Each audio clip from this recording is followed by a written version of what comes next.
I think we have a great representation here. I think throughout the process, it's about everybody's voice being heard.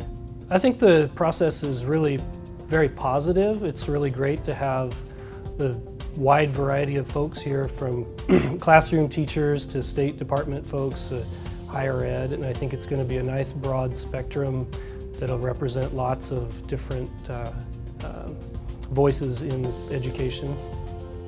To ensure our students are better prepared for today's world, a number of states have adopted new and more rigorous content standards for college and career readiness in math and English language arts and literacy. Of course, with new standards also comes the need for new assessments, so we can accurately measure student progress against these standards. Today, a number of states and territories, including Oregon, have worked together to develop these assessments. Collectively, this group is the SmarterBalanced Assessment Consortium. As part of these assessments, new achievement levels are also required to determine what score indicates a student is on track and what score signals a student needs help. The SmarterBalanced Assessment Consortium recently set these achievement levels through an inclusive and collaborative process to ensure assessments are based on fair and mutually agreed upon expectations for students.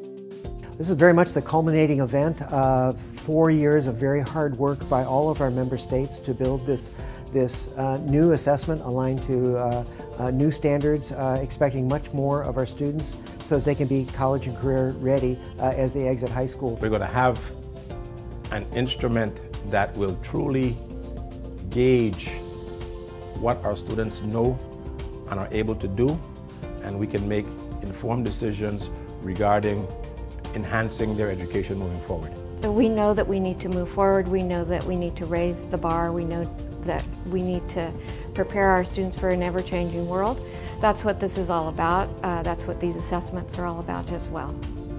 Achievement level setting was a weeks-long process that included teachers and administrators, higher education faculty, community and business leaders, parents, and others. Our goal is to graduate students ready to go to college or ready to go to careers, and so for the business world and higher ed to be a part of it as well is really important. The process is designed to bring people together to derive a common understanding of what it means for students to be ready for colleges and career. Through a series of online and in-person activities, expertise and opinions were solicited utilizing the well-tested bookmarking technique. In the end, 4 achievement levels were set for each grade in each content area. This is how the process worked. The online panel was the first wave of the achievement level setting process. Open to all who have a stake in public education, this step allowed educators, parents, and other concerned citizens to have unprecedented input on student achievement levels. Thousands of interested parties reviewed test questions online and recommended achievement levels for students to be considered on track for college or careers. Over 2 weeks, people from across the U.S. took the time to make recommendations. Every SmarterBalanced member state was represented in the online panel. The in-person panel was an intensive 7-day collaboration of hundreds of state-nominated teachers and administrators, higher education faculty, community and business leaders, and parents. I was impressed by the amount of people here that have very specific and advanced content knowledge in the English language arts as well as in mathematics subjects, and the level of dialogue that's ongoing within the setting is very professional. They participated in grade-level panels to deliberate and recommend threshold scores to define 4 achievement levels for every assessment across every grade and content area. The in-person panel included a diverse cross-section of teachers.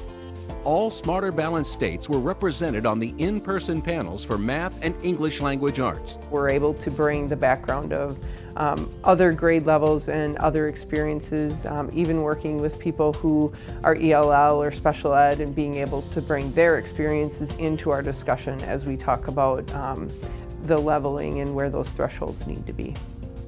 For the first 2.5 days, high school achievement levels were deliberated.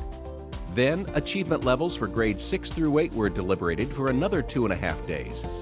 And for the final 2.5 days, achievement levels for elementary school grades were discussed. So each step I feel more and more confident about the information we're looking at, and knowing too that it wasn't just a quick decision, but this was a thoughtful decision where experts, teachers, and content experts from around the states are contributing. At the end of the 7 days, the in-person panels concluded with collaboratively agreed upon achievement level recommendations. This is a collective group of all of the states that are participating in the Smarter Balanced Assessment getting together and trying to come to some, maybe not consensus, but at least some common ground. As an English teacher and both a social studies teacher, I think that we've always been standards driven. I've always had high expectations for students, and I feel that they can perform to these standards with scaffolding and facilitation from teachers, so I welcome these standards.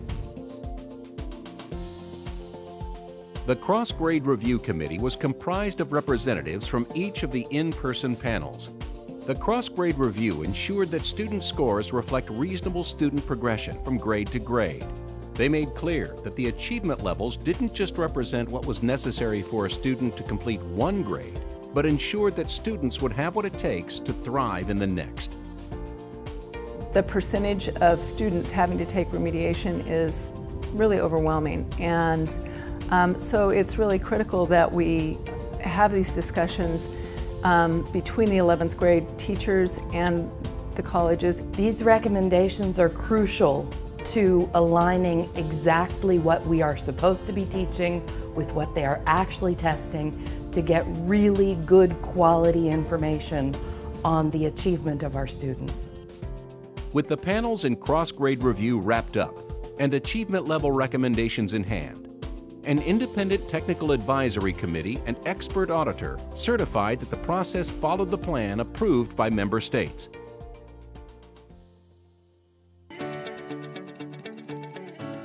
Finally, chief state school officers used additional information about students' knowledge of mathematics and English language arts, and the degree to which students demonstrate that they are ready for a variety of options after high school, to approve levels that were grounded in the recommendations from the panels. But there's one more step.